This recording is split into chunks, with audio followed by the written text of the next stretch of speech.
Welcome to Personal Landscapes. I'm Brian Murdoch. For show notes, club member bonuses, and more conversations, go to personallandscapespodcast.com. George Forster is the most interesting 18th century explorer that I had never heard of. He traveled the South Pacific on Captain James Cook's second voyage at age 17, sailing through icy waters tantalizingly close to undiscovered Antarctica. He never went to school, but he had a remarkable talent for languages, easily picking up Maori and Tahitian words on his travels. The common roots of those languages and cultures led him to develop a theory of Polynesian migration 2 centuries before it became the scientific consensus. The prevailing European notion at the time was also one of racial superiority, but Forster saw the peoples he met as equals and believed they had something of value to teach him. The book he wrote about the journey made him a coveted dinner guest all over Europe. He was friends with Goethe, Benjamin Franklin, and Mary Wollstonecraft, and he became a mentor to Alexander von Humboldt. But Forster's later life was not a happy one, and his work was largely forgotten until today's guest rescued him from obscurity. Andrea Wulf is the author of The Traveller, The Revolutionary Life of George Forster and His Search for Humanity, as well as The Invention of Nature and Magnificent Rebels. We spoke about Forster's remarkable Pacific journey, why his ideas were so far ahead of their time, and his unfortunate end. One quick note before we set sail. Personal Landscapes relies on the support of listeners like you to keep going. I do all the work myself in addition to my own writing, so it has to become financially sustainable to continue. If you don't want this podcast to die of literary scurvy, then please consider joining my members club. You'll support this work and get cool book lover bonuses for less than the cost of a breadfruit tree. Go to personallandscapespodcast.com to find out more. And now, here's my conversation with Andrea Wulf about the remarkable life of George Forster.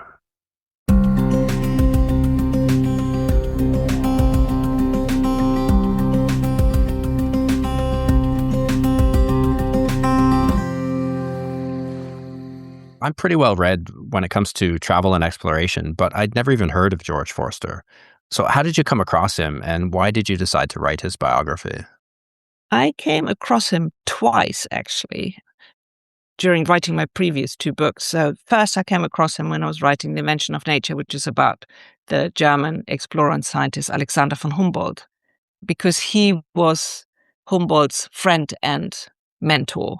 And they actually went traveling through Europe before Humboldt went on his 5-year exploration of South America. And throughout his very long life, Humboldt had always said that George Forster had been the inspiration why he wanted to be an explorer himself. But he had also guided his ideas on politics and nature. So I became quite interested in him back then. And then he came up again when I wrote my book, Magnificent Rebels, which is about a group of, rebellious thinkers and philosophers in this small German town, Jena. And one of the main protagonists there is a woman called Caroline Schlegel.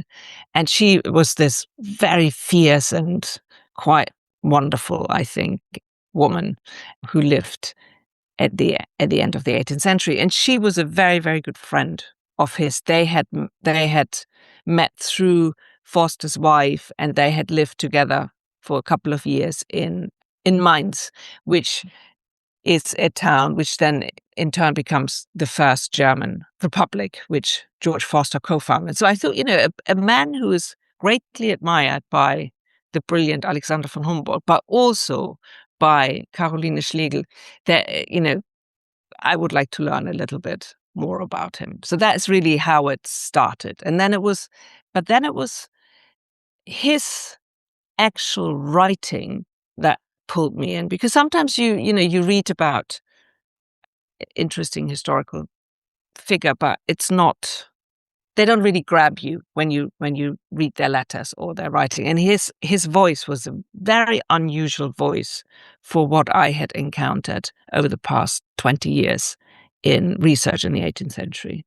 That's interesting. So what about that voice hooked you? I think it's a couple of different things. So there are his letters, which are, I think, very unusual for the late 18th century. I don't think I've ever encountered letters, especially written by a man from that time, that show such raw emotions, such honesty, immediacy.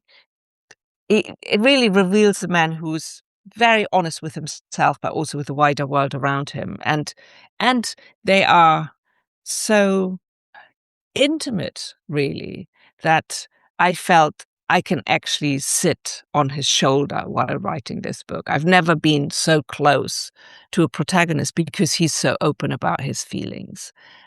And there are letters where he describes his difficult relationship with his father, or where he confesses his deep love to his wife, while we know with hindsight that she's already had that she at the time is having an affair with his friend. So that's one thing, which is a gift to any biographer to have those kind of letters. Normally, you would find 2 of those letters and you really milk them every sentence for this book because they reveal so much. But in this case, there were so many that there's much more that's not in the book then. So I think that was one thing, and then it's also his voice in his books. So he writes a book called A Voyage Around the World, which is his account of the Resolution voyage, which he accompanied Captain Cook on. And when you read it, I think, so I see him really as the father of travel writing. It's a very new way of writing. So a lot of the older travel accounts are a bit nautical. So if they're written by captains and soldiers, by captains and sailors, they're quite nautical. It's like, we're here. I mean, Captain Cook, for example, he writes a lot about where you can find the right trees to build masts. So he writes with future navigators in his mind, I think. Or you have earlier travel writers or travel accounts where you see that the way they describe, for example, indigenous peoples, Christopher Columbus, who says they're all naked, which for him is a synonym of they're uncivilized, or he has problems to describe South American landscape as anything but green, while Forster, turns Antarctica into kind of shades of blue and purple and green. So he is a born storyteller who really paints with words, and it's not stodgy stuff, which sometimes happens. When you read older travel accounts, some of them it's quite hard for a modern ear to enjoy. But he writes in a very modern way, and he writes in a very visual way. I mean, he is an artist, and I think you can also see that in his writing. So I think it's a combination of all these things. It's really his voice that is very unusual and different and quite modern, I think, in a good way. That's really true. I hadn't thought about that. The comparisons at the time, or the accounts of other travelers and explorers, were really painfully nautical. Like unless you really enjoy coordinates and sailing directions, so exactly. They can be a slog. So he was born in Poland, in a region that would soon become part of Prussia. Was this already a German-speaking area? Did he grow up in a German cultural environment? Yes. So this was actually part of Royal Prussia, which is something different to Prussia when he was born. Later on, it becomes Prussia. But when he's born, it's Royal Prussia, which is part of the Kingdom of Poland. But it is an autonomous region in which their German was the kind of main language. So he was brought up in a German-speaking household. So that was his first language. But because he is a traveler, and he travels from a very early age on, and he doesn't really, until he dies, he does not really know which country he belongs to or which nation he belongs to. So when he later becomes a revolutionary and people remind him that he's Prussian and that he should not side with the French revolutionaries, he says, like, no, I was not even born in Prussia. It later became Prussia. And why should I be loyal to a nation that was never loyal to me? So he very much sees himself as a citizen of the world. That's how he describes himself. He says, I am foremost a human and a citizen of the world. Was that near Gdansk, somewhere? Yes. Around that very, area? very. It's just 6 miles away, just 6 miles outside Gdansk. So they're very, very close to Gdansk. But it's a very rural life they live there. It is a small hamlet. His father is a Lutheran priest who is deadly bored by his life as a priest in the middle of nowhere, and he's brought up in a quite flat landscape, kind of big horizons, a river that regularly floods, and as a little boy he finds his greatest joy is really to be outside and to find out what's the name of this beetle, what's that bird, what's this flower. So his father at some stage can't answer the questions anymore because little George is so curious that his father goes to Gdansk actually and buys some natural history books to teach his son. So by the time he is 10 and he goes on an expedition with his father, he is a pretty fully trained botanist. So when he accompanies his father on this expedition through Russia, George Forster, at the age of 10, has a job there, which is to be the expedition's botanist. It's really amazing. Well, you said that he didn't have a traditional education. He never went to school, but his father felt that exchange with other learned men was more important than the daily practicalities of home life. So he was surrounded by educated adults and he participated in their conversations. Very much so. So his father, who never really wanted to be a priest, so that was a compromise his father had with his own father. His father, Reinhold Forster, really wanted to be a scholar. He was interested in antiquity and science. I mean, he had a quite polymathic mind. He had a huge library for a man of his means and background. So it's a library of 2,500 books, Latin, French, German, English. His father was also quite a linguist who spoke several languages. So George is never, except of a few months in St. Petersburg, never has any formal school education or university education for that matter, which is something he very much complains about.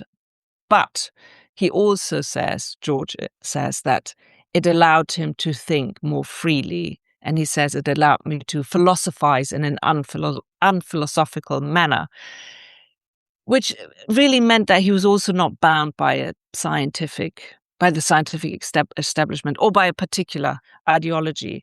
And his father's curiosity and sense for adventure, I would say, gave George an education that was very unusual for the time. And we might talk about his difficult relationship with his father.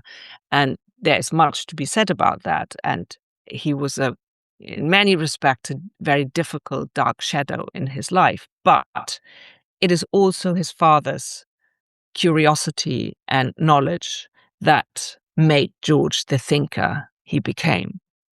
That's interesting too, how with somebody who is an autodidact, who is basically self-educated, it seems to go one of two ways. Either they can become incredibly original and not fettered by sort of the thoughts that everybody else has already had, the established way of seeing something.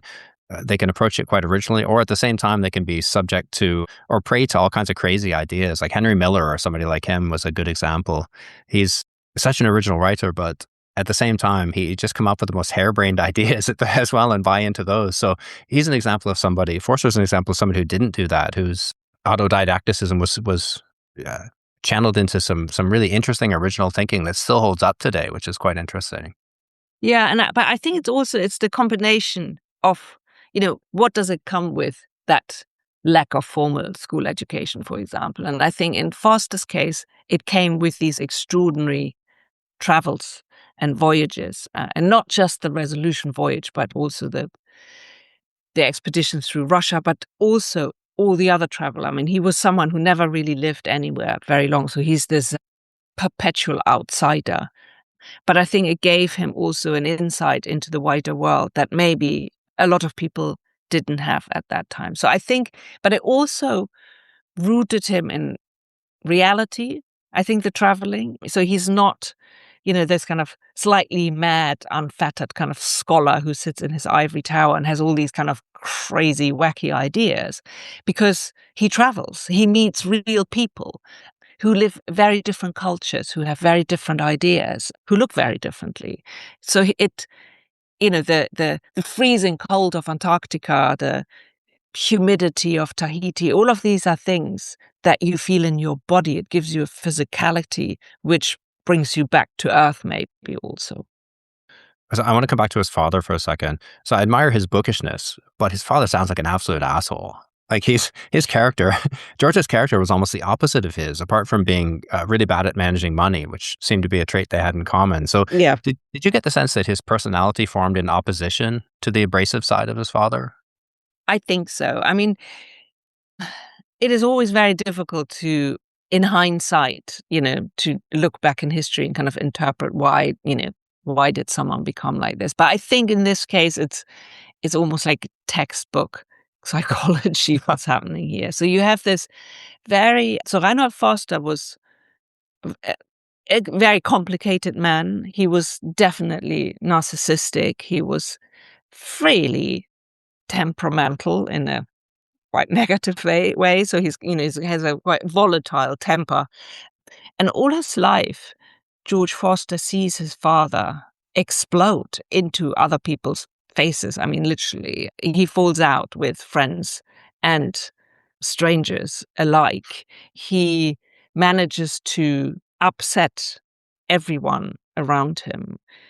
On the Resolution voyage, he even manages to upset the kind of quite unflappable Captain Cook. I mean, Captain Cook famously has this kind of very calm temperament, and he asks him for a duel, and he just falls out with everybody. There are people who say there was not a week on the Resolution when Reinhold Forster did not have a fight with someone, and he does not have just intellectual fights. He also he argues with his fists also. So there's a quite scary moment for George Forster during the Resolution voyage where. So this is when George is 10, and not the Resolution voyage, sorry, when they go to Russia. George is 10. They are accompanied by fierce Cossacks for their protection, really. And they're in the middle of nowhere in the Russian steppe, kind of riding along the kind of Volga River. And his father has some kind of fight with the Cossacks, and he shoots the interpreter. I mean, he wounds him. It doesn't kill him. And you imagine this kind of 10-year-old boy watching this unfold, this fight, and then seeing his father kind of pull his gun and then, lift this gun and then pull the trigger. So, and they could have very easily been killed that moment. So I think what happens is that almost it's almost like his father's erratic behavior provoked exactly the opposite in George. And he himself later says that I can only be happy by making others happy. So I think this is very much a reaction against this rather overbearing father. And there are little moments in his later letters when I think it's his wife Teresa who says, children, our daughters are just, like us or something like that. And he writes back quite sternly, really saying like, no, children are their own individuals and they are not like their parents. And it's, you can really see how he is absolutely not. They should not be like their parents because he is so the opposite of his father. Or he says, happy children make happy adults. So it's very important for him that his daughters have a happy upbringing. I think, again, in contrast to his own upbringing, which he described as being quite unhappy. Can you imagine being stuck on a ship with that guy? Like, I'm really amazed they didn't chuck him out somewhere. It really is. It's amazing they did just abandon him on one of these islands and just wash their hands of the guy. Yeah. So George spent his formative years in England, and for the most part, that was where he grew up. So how did those two cultural influences, the German and the English, shape his development? Did that combination influence how he would come to see the world? I wouldn't actually distinguish it that much because so the Fosters, the family actually comes from a Scottish family. So they have a Scottish and actually an English ancestry, and it's something that Reinhold Forster is always quite proud of. And George Forster is baptized George with an E at the end, not the German Georg. Although in Germany they call him Georg Forster now, but he is actually baptized George. His family always calls him George, and he remains George until he's 23. when he then moves to Germany. So there's a very strong English or British influence in the family already when he is brought up, even as a little boy. And then when he's just before he's 12, they move to London. But I think because Reinhold is corresponding with scholars across Europe, it is much more than a kind of national influence. I think it's the influence of the scholarly world of the Enlightenment. So he is very much brought up in this age of enlightenment with a father who's very conscious about that. So this is the time when philosophers basically say, I dare to know. I mean, Kant will say that in 1784, a bit later, but it is this age where thinkers believe that they have to make use of their own mind, their own thoughts, rather than relying on tradition or doctrine. That's what's going to give you freedom to think. And George Forster is very much a child of that idea. This is I think this is the main influence on his thinking, rather than is it German, is it English? Also, I mean, Germany, let's not forget, at that time doesn't exist. It is the Holy Roman Empire with, hundreds and hundreds of different states, some of them holding together, but some of them, like Prussia and Austria, being quite adverse to each other, let's say. So I think it's, if there's an influence, then it's the Enlightenment. Could you flesh that out a bit? Like, who were his contemporaries? Who would he have been reading during the course of that time? We don't know exactly what his father's library consists of. We know what George's library consists of because it was auctioned off after his death. So we know pretty much exactly what he was reading then. But from his early writing, you can see that he read Rousseau, for example, Immanuel Kant, Montesquieu. So he was reading a lot of French literature, Adam Smith, later on Edmund Burke. So he's as I say, I would say it's very much typical Enlightenment reading. David Hume, so enlightened thinkers, and then some of them he will turn against over the course of his life. So, for example, Rousseau's idea of the peaceful, happy savage is something that George Forster very much turns again by what he sees when he travels. So there are these moments when, for example, when they arrive in Tahiti and they see a really quite spectacular war armada of 159 huge double hull canoes. And he simply says, like, well, I mean, he's impressed by it, but he also says, well, this is again proof that this peaceful, happy savage doesn't exist, because these are nations which are at war with each other. The same when he sees elaborately carved, beautiful weapons in Tonga. He rightly concludes that that this was a nation that was at war with neighboring islands. So he turns against Rousseau, for example, and again throughout his life he will use these examples to say, this kind of happy savage doesn't exist. But also when they witness cannibalism, he approaches it with a incredibly open mind, while everybody else is pretty disgusted about it. And the way he writes about it, he says, well, and us Europeans might say that we are too civilized to be cannibals, but aren't we equally brutal because we send thousands and thousands of people into war to be butchered? That is very much what Montesquieu wrote in his essays on cannibals. So you can kind of see a direct link to his reading there. Two early influences really stood out for me in terms of shaping his life and even his destiny. And you mentioned one of them, his trip to Russia. You said it was there that he absorbed a new and very foreign country for the first time. And at the age of 10, he became a traveler. So why did he go there? And what was his route? And what did he learn from this trip? So I think I have to go back one step. Basically what happened when Catherine the Great became Empress of Russia, she wanted that.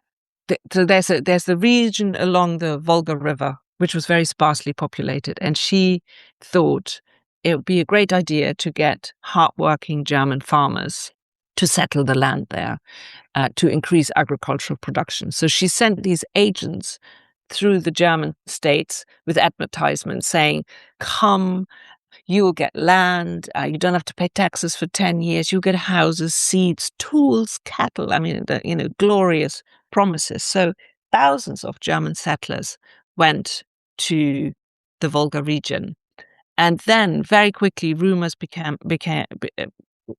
spread that it was not as golden as she had promised, that the houses had never materialized, nor the seeds, nor the cattle. The weather was hell. I mean, hot summers, very cold winters, flash floods in the spring. So Catherine wanted a German-speaking inspector to travel through this region to find out what was actually happening there. And when Reinhold heard that, he was like, right, I want to go, because then, I mean, I'll do the report, but then I can go on an expedition and collect plants and animals and make my mark in the scientific world. That was the reason. So he then decided to take his 10-year-old boy as his assistant. So that was when George became the botanist. And so as they traveled along these, very harsh landscapes, they also then encountered, of course, the German settlers who lived a very destitute life. They lived in earth dugouts, kind of holes in the ground, basically, in which you couldn't even stand.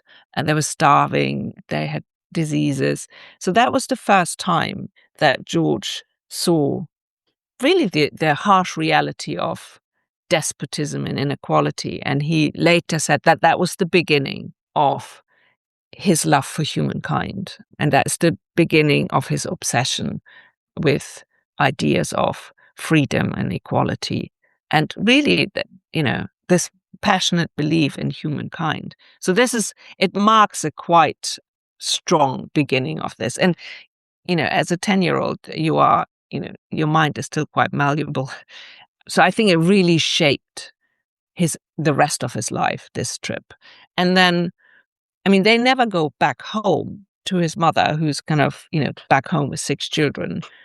So Reinhold, because of his bad temper, really badly falls out with the Russian government and with Catherine the Great. He does not get paid for his report, and he storms off in a huff after 9 months in St. Petersburg, where he lived with George, and then takes George just before George's 12th birthday to England, to London. So, and then by the time he asks his wife to follow him, George had not seen his mother or his siblings for 2.5 years. So he lives with this very volatile man on his own for quite a long time. But then when they go to London, I think that is another very important step in shaping his mind, because his father very quickly establishes contact with the Royal Society, which is the kind of learned center of British scientific thinking. And he makes his son work really hard. So by the time he's 12, George Forster has become the breadwinner in the family, because he's a polyglot. I mean, he just picks up languages so quickly. He's a bit of a wunderkind. And his father realizes that travel accounts are kind of sell very well. So little George is basically stuck at his desk having to translate accounts, like Captain Bougainville's travel to the South Pacific, Per Kalm, who was a Swedish-Finnish botanist who traveled to North America. So he translates these popular best-selling travel accounts from all kinds of languages in all kinds of other languages. And I think that is, that's the next traveling he does. He travels in his mind. And he says later, these books allowed me to enter other worlds. And so before he So at the age of 17, he joins Captain Cook on the Resolution voyage. But the years before, he has traveled already quite extensively in his mind, because if you translate, then it's not just reading. It is different to read a travel account. If you translate it, you actually have to put yourself into these foreign countries and imagine them. And that's what he does for years before he actually travels. So he has traveled to quite a lot of those places already. To give a sense of his facility for languages too, you said that by the time he and his father moved to London, he was already fluent in English. So he picked it up from sailors during their sea journey from Russia. Yeah. Setting aside how colorful that language must have been, I'm sure he learned some interesting words, but that's remarkable. Yeah, he is really quite the linguist. I mean, also when they travel through the South Pacific, he's always the kind of the first to try to talk to people and engage with them. And I think it obviously helps that he has an incredible mind for languages. You said too that by the end of that first journey to Russia, he had already seen more of the world than the learned men that his father surrounded himself with. So the fact that he had seen more than all these highly educated people already at that young age, that must have given him a tremendous sense of confidence and authority. Yeah, I mean, he describes himself often as being quite shy, but then at the same time, all his life, he had never a problem when he was in the company of princes, kings, wealthy people, but also not the indigenous people. So he seems to have been an incredibly flexible mind. But I think also there must have been a big inner confidence, actually, because otherwise you can't be thrown into any situation and kind of handle it quite well. So the two influences that had caught my eye that I thought shaped his life, one was the trip to Russia you mentioned, and the other was this indentured servitude to his father that you mentioned. First of all, I'm sure that contributed to his passionate advocacy for personal freedom, having worked like a slave from a young age, but also his translations. I mean, how much influence did translating those early travel books have on the development of his writing style? He must have become quite an accomplished and a vivid writer very quickly from working in that way. Yeah, I think so. I mean, it does several things. As I said, I think it's the roaming the world in your mind. That's one thing. The actual traveling he does in his mind. But I think it also gave him a great proficiency in playing with language. And then also sometimes seeing how something is described badly. Sometimes you can also learn from bad writing, like, oh, I would do this better. I could do this much better. And, I can improve on this a little bit. He does this quite a bit when he writes his own voyage around the world. He uses also his father's journal. And on the very rare occasions that he quotes something from his father's journal rather than just using the information, he puts it in quotation marks. But if you then compare it to the manuscript journal, you can see that he is improving. He quotes, but he kind of makes it a little bit nicer. So I think the translations of these travel accounts were very important for his writing style. So this voyage with Captain Cook set the stage for the rest of his life. For those who don't know about Cook's second voyage, could you set that up for the listener? Like, where did they go and what was the objective? Yeah, so this is Cook's second voyage, and the ship was called the Resolution. And the scientific task or goal of this voyage, which of course one should not forget, although it has these scientific undercurrents, is also part of the European imperial agenda. But the goal was to find the fabled southern continent, which a lot of scientists at that time believed to exist to counterbalance the landmass in the northern hemisphere. And of course, such a huge southern continent, if there was such a thing, would potentially be full of rare metals like gold and silver, gemstones, useful plants such as tobacco, rice, or something different, or spices. So this is very much kind of, let's find something that might be very useful for the British Empire. So that's their goal. So what they do is they, in the end, in these 3 years, do a full circuit around Antarctica, which is, an insane achievement if you think about it. They come closer to Antarctica than anyone before them, 120 miles. And they spent months and months and months surrounded by huge icebergs with no fresh food, with sails that Cook once described as metal plates with ropes that are crystallized. I mean, they are just kind of covered in icicles and ice. In a sailing boat, let's not forget, a sailing boat can't go backwards. So you have to, and they're in this kind of labyrinth of, the labyrinth of enormous icebergs. So they have to anticipate where to sail so that they don't get crushed. It is freezing cold. They wear woolen clothes that is always wet. There's no dry place on the sailing boat, so you can't dry it. So it's pretty miserable. And so what they do is, in the end, they go down to Antarctica for a few months. Then they go back to kind of warmer climate. So they go back 3 times to New Zealand, but they also go to Tahiti, Tonga, Vanuatu, New Caledonia, Easter Island.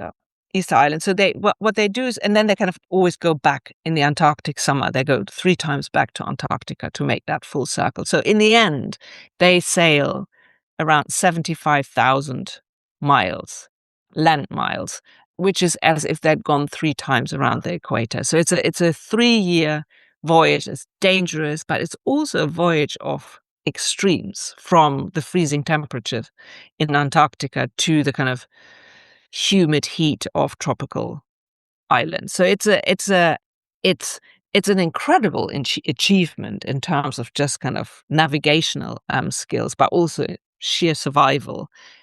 Cook is a unusual captain, as in that he seemed to have genuinely cared about the conditions below deck. He also understood that his crew, in order to be strong and healthy, that they had to eat fresh vegetables, and that they needed some food that helped them healthy, and that they didn't get scurvy. So they took barrels and barrels and barrels full of sauerkraut, for example, and concentrated lime juice and orange juice.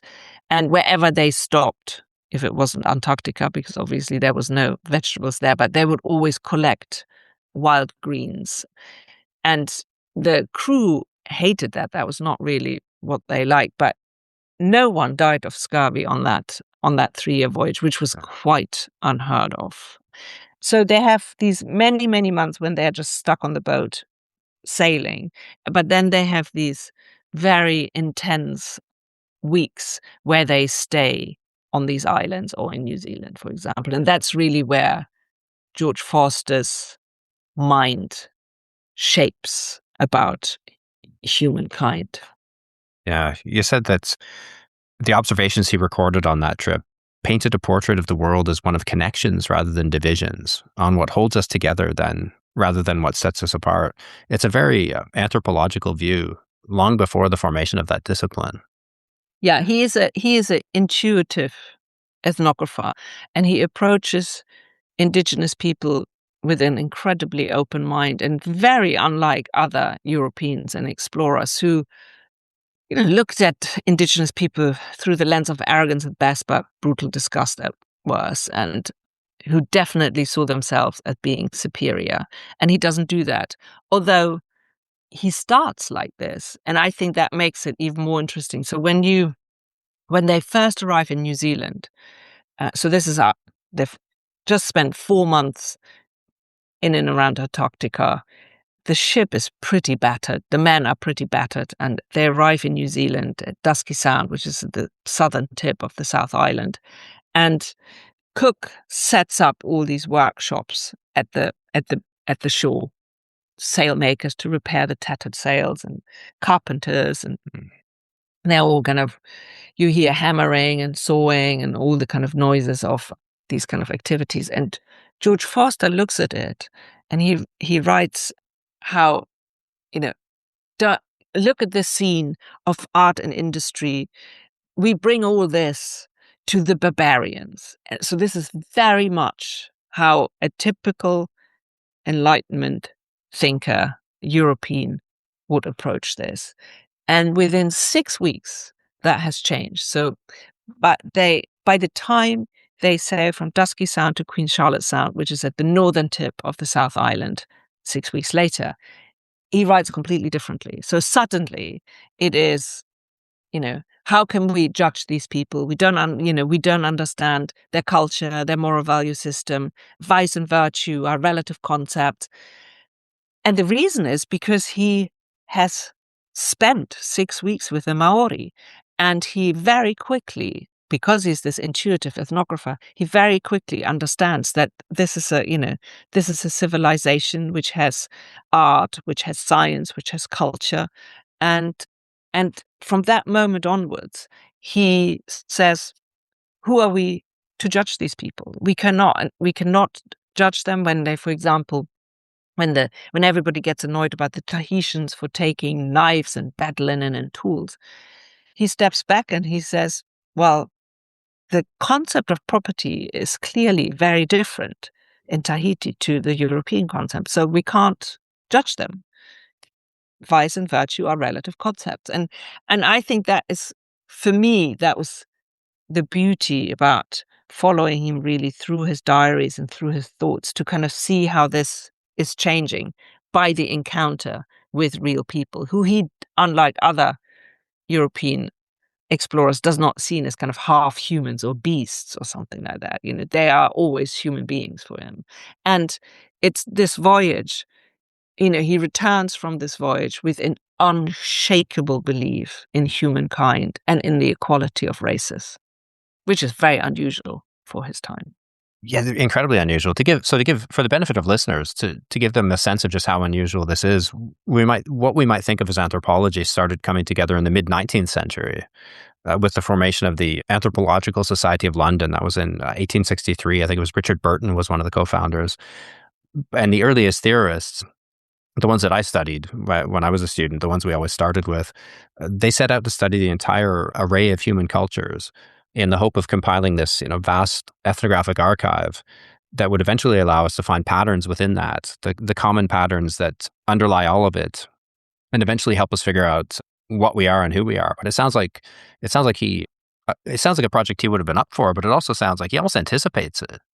Yeah, and not only that, it's only in the early 20th century that ethnographers also begin to understand that we have to acknowledge that if you are an ethnographer and you're observing an indigenous tribe, for example, you always bring your own cultural lens with you, and you have to kind of declare it. He already does that when he is on the Resolution voyage. He writes in the preface of his book, he says, no two travelers are the same. We have all our own way of seeing things, and this is my way of seeing things. And that's an incredible thing to do that early on, to say, I am part of the observation, really. There is no such thing as reasoned, objective observation of another people, which is very much what happens in the 20th century in ethnography, but definitely not back then.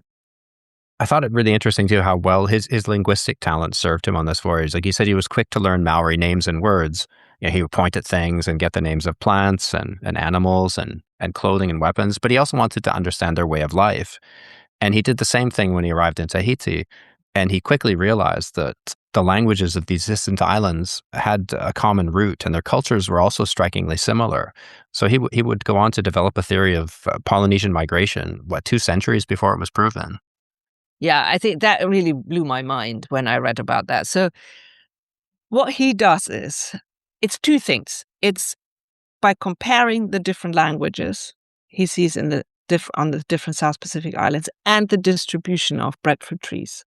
He uses that to develop a theory of Polynesian migration that was basically confirmed 200 years later through DNA analysis and archaeological studies. What he does is this. He's such a prescient scientist with a kind of mind that really roamed broadly. So take the breadfruit tree, for example. So he's tasted the breadfruit tree all over the South Pacific, and it's one of the food kind of staples there. And he really very much enjoys it also. And he kind of looks at them, and none of them have seeds. And he doesn't see a single wild breadfruit tree specimen. They're all cultivated. So because they don't have seeds, it's very clear that they are all cultivated and propagated by humans. And for him, then that makes him wonder, like, where did they originally come from? And when he's back home, he kind of looks through the library and he finds these botanical volumes which describe a wild breadfruit tree in Indonesia and the Philippines. So he has there are two conclusions for him. One is, well, the Polynesian are incredibly sophisticated when it comes to their agriculture, because through selective breeding, they have changed this quite small original wild breadfruit tree, which had little flesh, into this very nutritious big breadfruit tree, just as, European or Western agriculture kind of changed grains over centuries.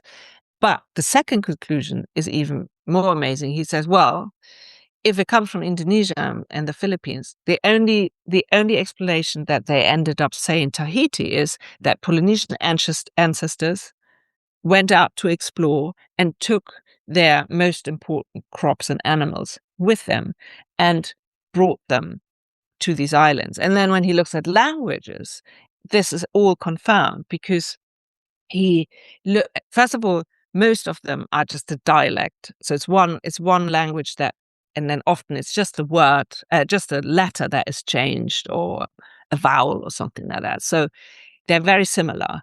And then he says, there are a lot of Malay words in there, which is the language spoken in Indonesia. And he says, but the further away we go, so the further east we go, the fewer of those words are in there. So which means they have slowly traveled, and the further they've gone over the century, they lost more and more of their original language. And he didn't know the dates, but it's all completely true what he came up with by looking at language and breadfruit trees.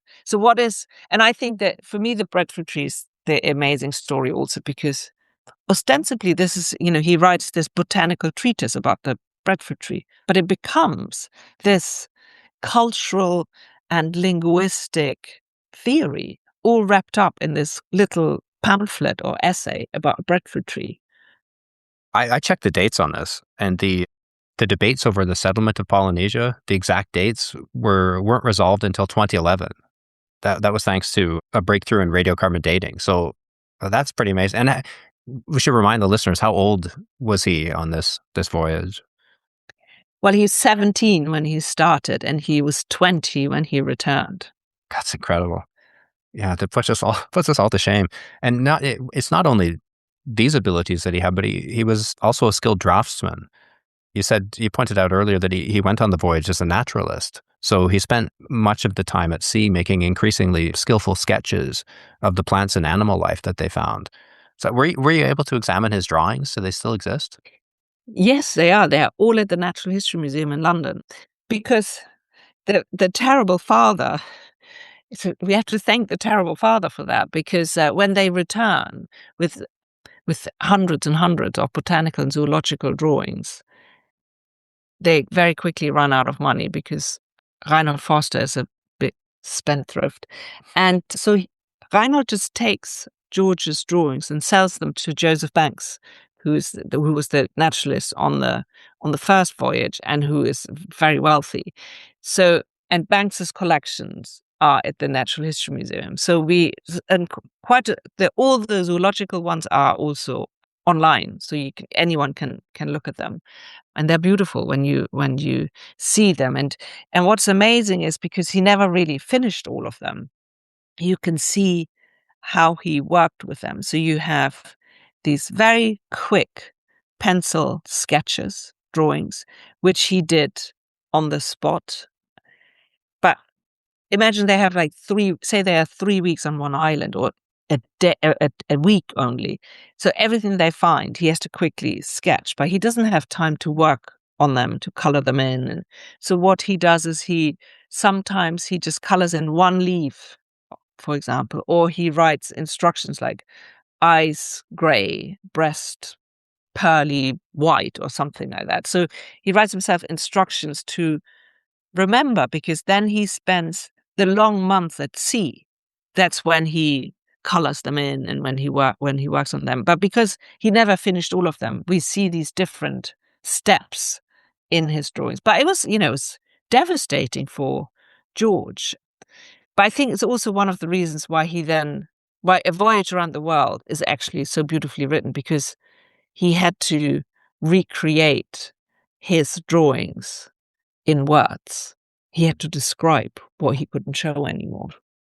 So when it came time for him to write this book, A Voyage Around the World, he proved to be a natural storyteller, as we were saying, with a flair for these vivid poetic descriptions. And he was celebrated throughout Europe for this book. It was published to great acclaim. And unlike publishing travel books today, it made him a coveted dinner guest all over Europe. It's like he met the most revered intellectuals of his time, as well as royalty. Well, I think it's the combination, though. It's the book and being an explorer, especially when he travels through Germany. He and his father Reinhold, they were the first Germans who'd ever gone on a circumnavigation. So they are quite the dinner guest to have. So you're right, everybody from the Holy Roman Emperor in Vienna to Goethe, Germany's most celebrated poet, to Lessing, who's a very famous playwright. Everybody wants to meet him. Benjamin Franklin, and then later during the Revolution, Thomas Paine, Mary Wollstonecraft. So he is a very sought-after dinner guest because he can entertain. And he's good at it. I mean, he's good, and he enjoys it. When he finally leaves his father in England when he's 23, he goes on this little round trip through the kind of, Holland and the German states. And he goes from city to city. Everybody, wants to see him. I found this wonderful diary entry by someone who said, who wakes up a friend and says, like, how can you sleep? George Forster is in town. So when he comes, everybody wants to kind of meet him. And George writes about his champagne headaches and, all these parties he has to go to, but he quite enjoys it, and he would be very happy if this would never stop. But of course, it had to stop, and at some stage he needed to get a job. So then the kind of whirlwind stops a little bit, but he very easily gets jobs because people want to have the kind of famous George Forster at their university, for example. Well, you said that he was made a fellow of the Royal Society at the age of 22 as well. Yeah, that was after the return of the resolution. He already goes to the meetings of the Royal Society before the Resolution voyage. So at the age of 16, he goes to the weekly Thursday meetings of the Royal Society as the guest of his father, who's a fellow there. And already then, when you think about it, this is really the kind of center of scientific thinking in England. And there sits George Forster at the age of 16, listening to, the brightest brains in the country discussing new discoveries. Pretty good education, I think. But he comes back from this voyage, and then he plunges straight into the intellectual discourse of his time. But you said he didn't feel bound to the scientific establishment or the prevailing ideas of the era's most influential thinkers. So the originality of the ideas that he's producing and writing about after the voyage really comes through too. Like you mentioned breadfruit. The other thing about breadfruit, you said that Joseph Banks, who was the naturalist on the earlier voyage of Cook, saw breadfruit in terms of economics. Like he saw it as a high yielding food plant that could help feed the British Empire, whereas Forster saw it culturally. He saw this as evidence of navigation patterns. And another observation that I really liked, you said that having observed women in different cultures, George had concluded that the worse a nation treated its women, the less civilized its people were. And I know today we'll get in trouble for even attempting to label some kind of cultural toolkits as more civilized than others, but I think that's there's great truth to that observation. And it's a refreshing change from his contemporaries who were judging people by their skin color and their economic level of development rather than by the way they behave towards others. Yeah. And it's actually, I mean, he very rarely falls into this idea of kind of a racial. So, I mean, he never has a racial hierarchy. So he never has a hierarchy of civilization based on the color of the skin, as his contemporaries has. And this is one of the very few occasions where he talks about this hierarchy of civilization. But as you say, I really like it's simply the way they treat their women. So he's a kind of, proto-feminist. I mean, today he would definitely be a feminist who very much admired strong-minded and independent women. He was a proud father of 2 daughters. So when his friends write to him when he has his first daughter and then the second daughter, and they go, oh, poor you, still not a son. He's like, I don't understand why everybody wants to have sons. And he says, and also my daughters are going to be just as educated, and he delights in their curiosity. So and he believes really in the equality of men and women. I mean, he writes about this quite clearly, but it is, and I wonder if it is having seen so many different nations and people how they treat their women, if that's the reason why he became kind of a proto-feminist, because he writes about how the Maori treat and the people in Tana treat their women as, beast of burdens. And he's appalled by it. And he also sees, I mean, which I think is quite extraordinary, like when they're in Tahiti, but also in New Zealand, there are a lot of the sailors and officers who trade nails and other things for sex with the women. And George Forster does not partake in this, but he also is very critical because he says some of these women are quite young girls, and they cry and they don't want to do it, and they are forced by their men to do it. And he's very critical about that. And I think what is important to see is that he doesn't idealize and he doesn't demonize. So he actually tries to keep an open mind in a way that he's not saying, oh, these are all these, like the Tahitians are all these kind of wonderful, beautiful people who live in a constant state of love and plenty. He also sees ugliness, he sees illness, but he also doesn't just demonize and say they're all terrible beasts or something like that. And that is quite unusual because you have some people at that time, the people who follow Rousseau, who idealize, who talk about Tahiti as this kind of paradise. And he very much enjoys it. But he also, in his account of the voyage, in his published account of the voyage, describes, for example, illnesses and diseases. He's very worried that the venereal diseases are kind of spreading through the Europeans. So he keeps a very critical mind about Europe also and about the whole imperial project. And by the end, when he publishes this book, he writes several times in this book, he writes, it would have been much better for the South Sea Islanders if Europeans had never arrived here because we just bring death and disease. He obviously was very disturbed by the prostitution that he saw going on around and the exploitation, but did he express any interest in the girls that he met there or the women because he's basically a teenager? Yeah, he's not. I mean, no, he's not. He's not sleeping with them, which, I mean, partly might be due to a kind of very Protestant father who is with him on board, and Reinhold doesn't partake in it. But I think it's also, he does, I think, see that it's exploitative, and this is also one of the reasons. It's certainly not because he doesn't like women. You say when he goes to Paris and he later discovers that he has a thing for French women, and you quote his letters or his diary saying, they have small feet, rich bosoms, and pretty small features, and often delicate shapes. Yeah.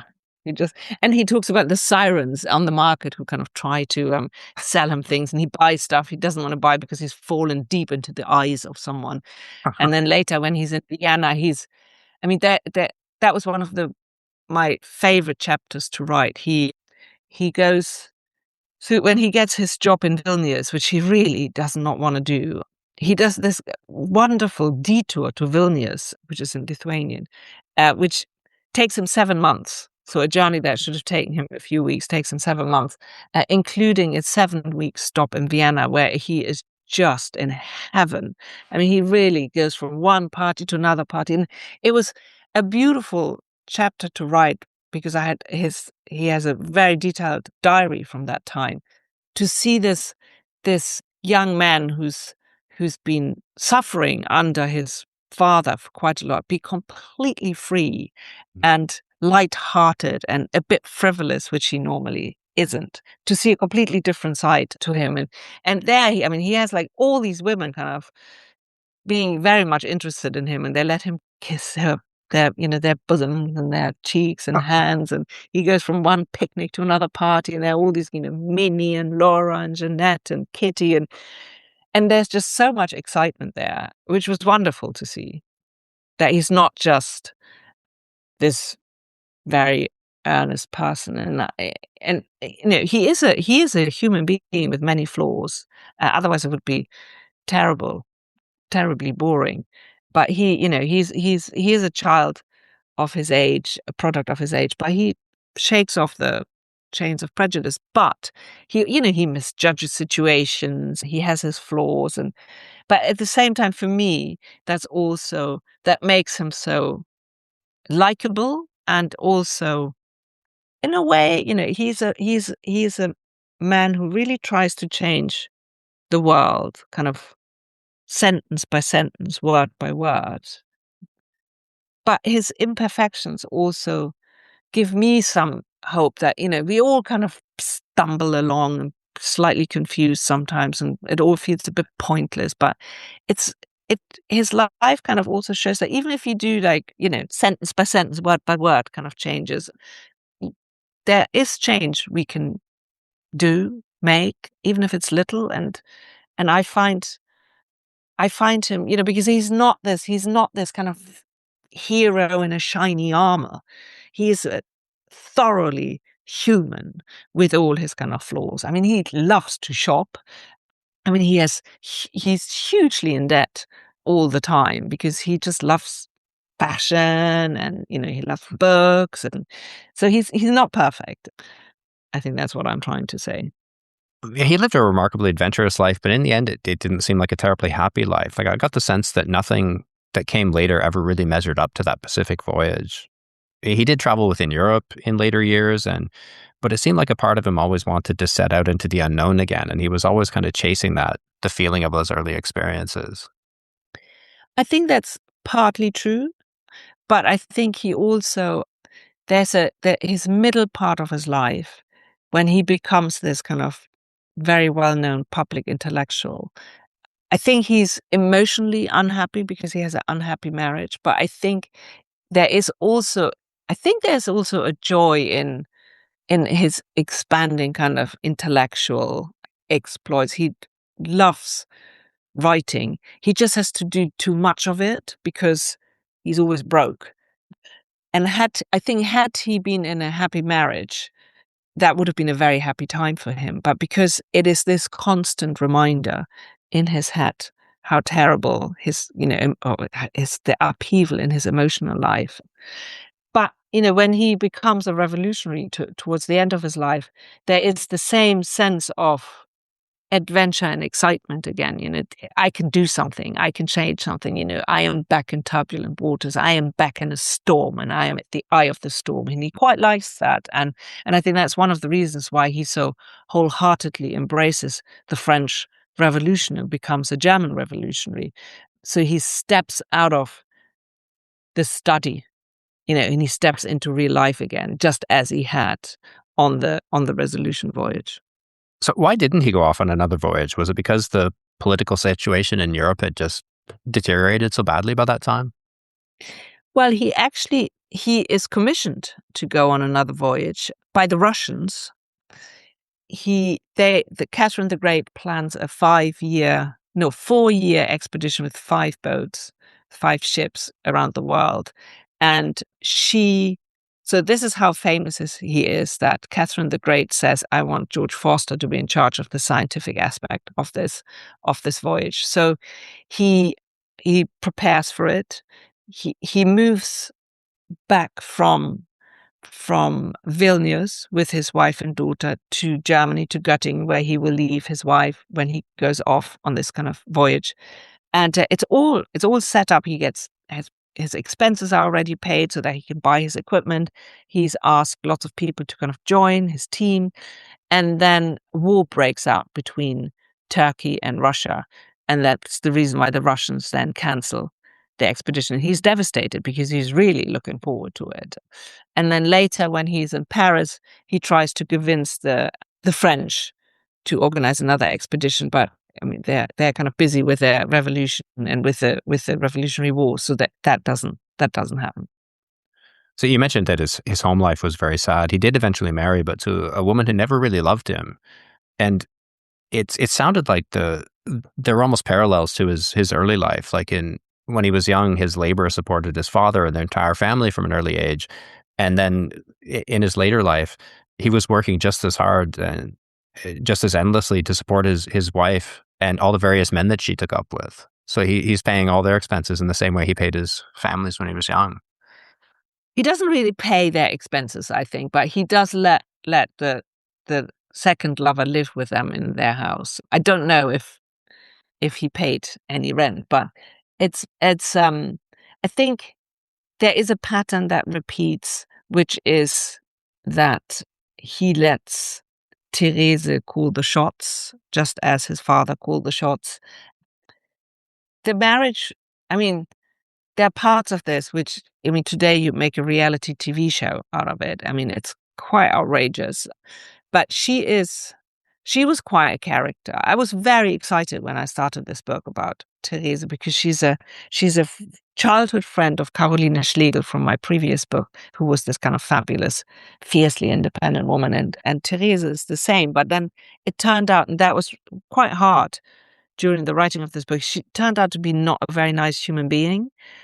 So she kind of moved more into she's kind of more of a villain rather than a great person.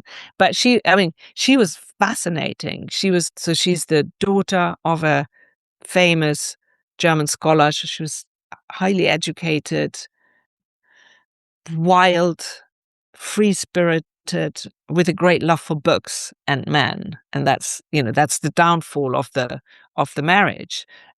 Can we hold that against her? I don't know. I mean, she is the one who decided to marry George because she quite liked the idea of a kind of famous, adventurous explorer. And then he turned out to be this quite gentle, loving person, which I think was not really what she had in mind. She wanted to, the whirlwind, the excitement. So she gets that from her affairs. So she falls head over heels in love with people, and then often it doesn't work out. But so they end up having a very unhappy marriage, and she wants a divorce in the end. And then I think what I found hard, all of that, that's just human, and that I can kind of totally understand if that happens. But what she then does is when George dies, she really tries to rewrite history by erasing everything in the records that alludes to her affairs and her wish to be divorced. I mean, luckily, George wrote about these things to other people, so those letters we still have. But she herself, she burned, as she says, a laundry basket full of letters. So that I really hold against her, That would have been nice letters to read. And so, because sometimes you think, why is he not standing up more against her? And then you have to remind yourself, well, those letters she would have probably burned because he would have been fighting with her. And also, a lot of their fights would have happened, in their sitting room. And there are no letters about that because they're in one place. So, we don't know how much he fought with her. But yeah, it was a very complicated love life. So you said at the end, not long before his end, he was caught up in the French Revolution when French forces captured Mainz, the city where he was living. And he immediately was swept up in it, and we talked about why maybe that was. But I also thought it was interesting how he responded to those who wouldn't hear this new message. You said that he traveled from village to village to convince people to vote, and he grew increasingly frustrated at fellow citizens who couldn't see the advantages of free elections. And then he says in a letter to his wife Therese, in the end, we'll have to graciously command them that they shall and must be free. So it's so typical of the way revolution seems to go. It's, you know, you don't want what they're offering, you're going to get it anyway, and it's for your own good. So how did someone who was an example of such tolerance throughout his life suddenly become intolerant in that instance?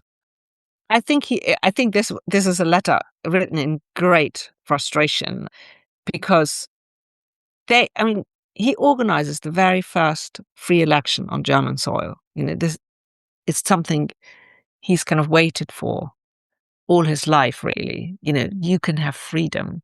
And then these people all don't want to do it because they're afraid, they're scared, you know, it might all turn the other way around and then they'll be accused of treason. So I think there's just this great frustration. Like, you've lived for centuries under the yoke of despotism and you've lost your free will. You know, why don't you use your mind to kind of change the world? But he is the French Revolution when it happens. They live in Mainz, which is only 70 miles away from the French border, so it's very close, and they get very early information that it's the local newspaper in Mainz is kind of the first German newspaper to report about the French Revolution, for example, the storm of the Bastille. And for him, it's like watching this gripping drama unfold just across the border. And it promises to be this new reality, you know, like a world, a society based on freedom and equality. And for him, everything that he has seen in his life and during his travels, it all comes together in this vortex of the French Revolution. This is going to be different. The world is going to be different. And so he becomes the co-founder of the Mainz Republic, which is the first republic on German soil. And then they organize the elections. And he just can't understand why people don't want that. And there are a lot of people who criticize him also that when he is eventually declared a traitor in Germany, and he ends up in exile in Paris. And he's and this is during the brutal reign of terror when thousands lose their heads on the guillotine. It's the beginning of it. And he sees the bloodshed and he's absolutely shocked by the violence and very disillusioned by the revolution. And he writes about that very extensively to Therese. But over the months in Paris, he says, well, what's the alternative? The alternative is going back to despotism, and that's going to be more brutal, and more people will lose their heads, and more blood will be shed. And that's something that the Germans can definitely not forgive him. They couldn't forgive him, really, that he tried to kind of establish a German republic, but then to also continue to support the French Revolution when it enters its kind of very bloody stage. That was completely unacceptable in Germany. And I think, you know, I've thought about this long and hard, how someone who's so against violence can support this. And it's very difficult to work out, is it because in the end, he also worries that he might die? And that's, you know, if he's critical about the French Revolution, will he lose his head? I mean, one of the delegates he arrives with in Paris does get guillotined. Or is it because he just so truly believes in there's nothing worse than going back to despotism? And we will probably never really know what the exact reasons are. Just the scale of the slaughter that you described in the book is really amazing. Like you said, with the guillotine, 32 heads in 25 minutes on the last day of 1793 alone. Was that with more than one guillotine? Like, that can't be just one? No, just one. There are these in Paris, there was this very efficient executioner. He writes this quite gruesome journal in which he lists everybody he has executed that day. That's more than one a minute. That's amazing. and then with a pride about the efficiency. Yeah, there's one famous day in October 1793 when 21 men are guillotined, I think also in half an hour or something like that. They just all line up, chop, chop, chop, chop, chop. Jesus. So would he have lost his head like the rest of them if illness hadn't gotten him first? We never know. I mean, there's so many people lost their heads, who were kind of very hardened revolutionaries. Possible, very possible.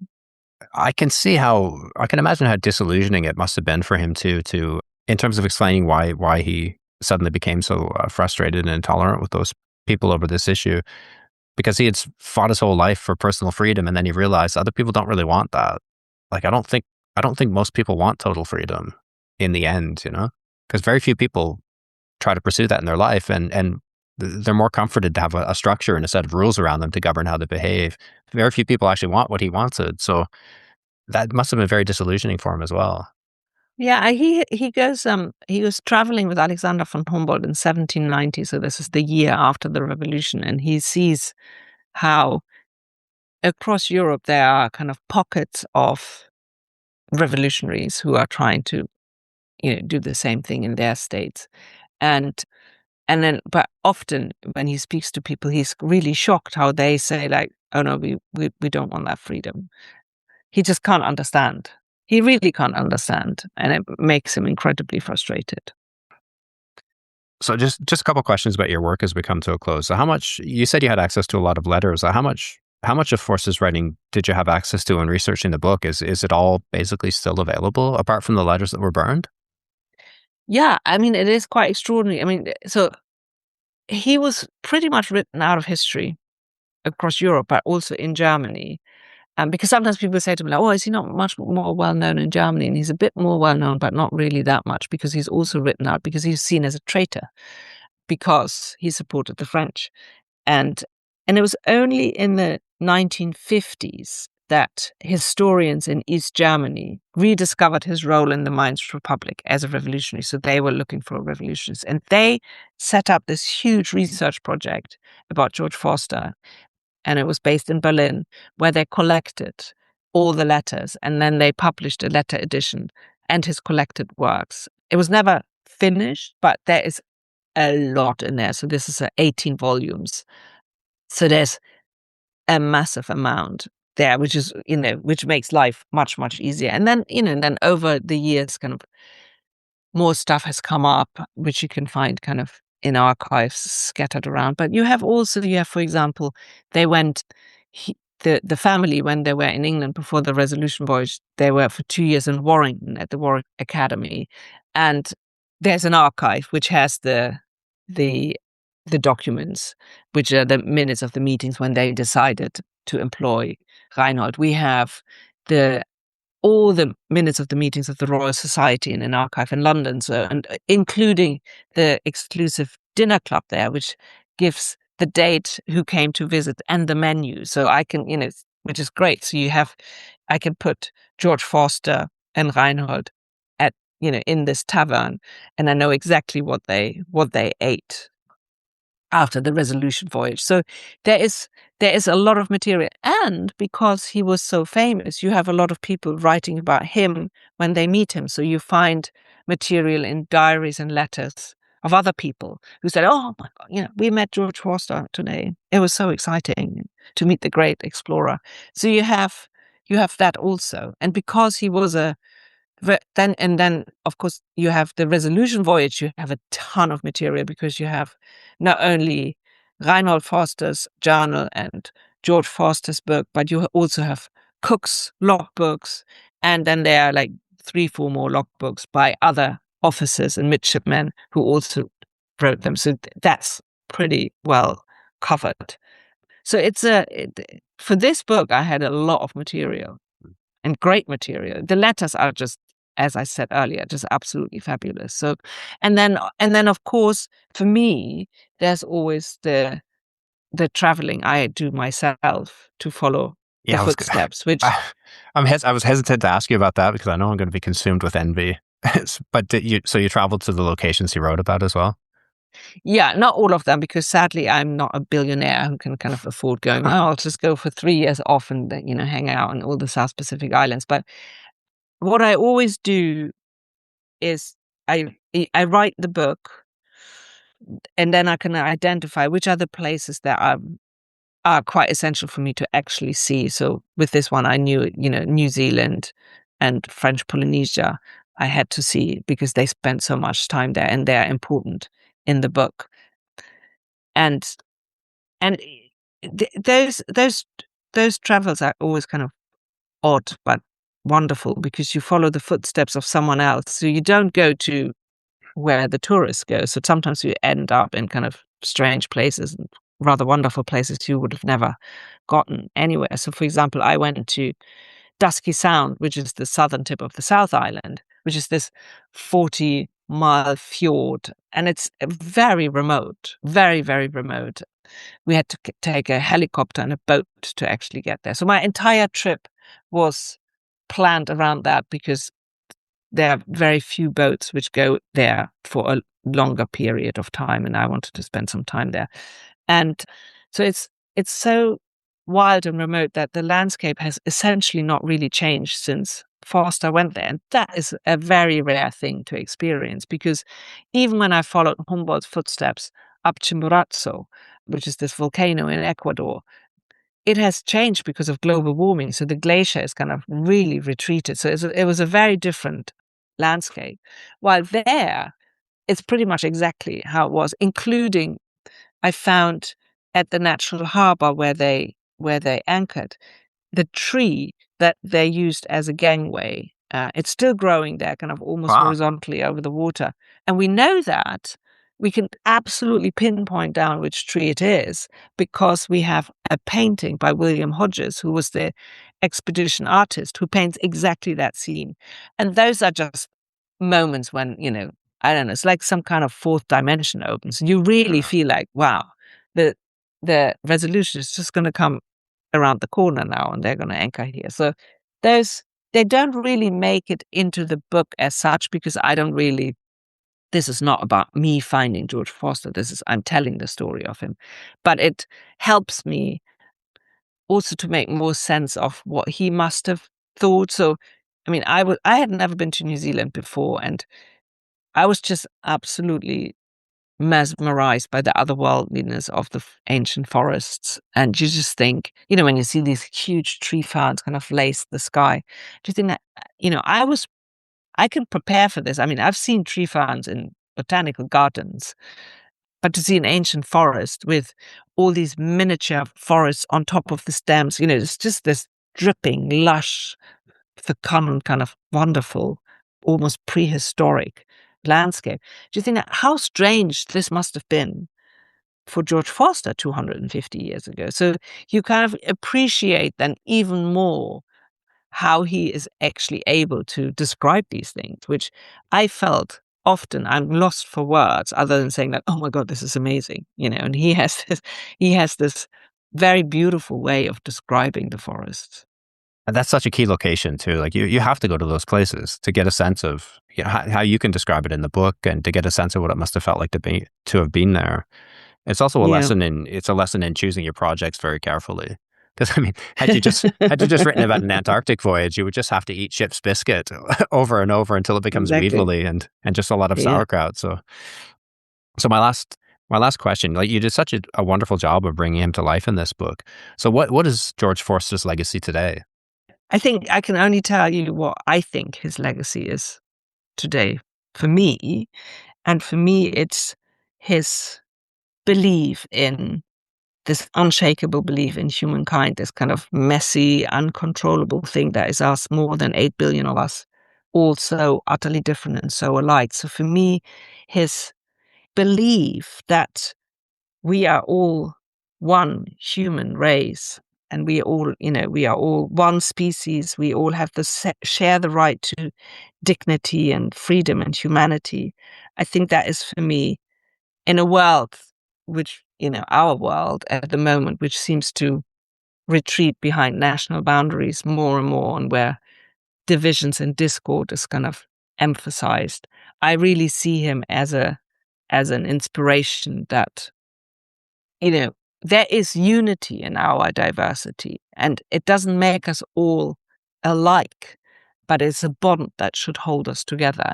And so for me, this belief in humankind, I think, is for me his most important legacy, and also the reason why I wanted to write about him, because I have never written books just for the sake of kind of, this is an historical event or person I want to talk about. It's always, there has to be a connection to the present.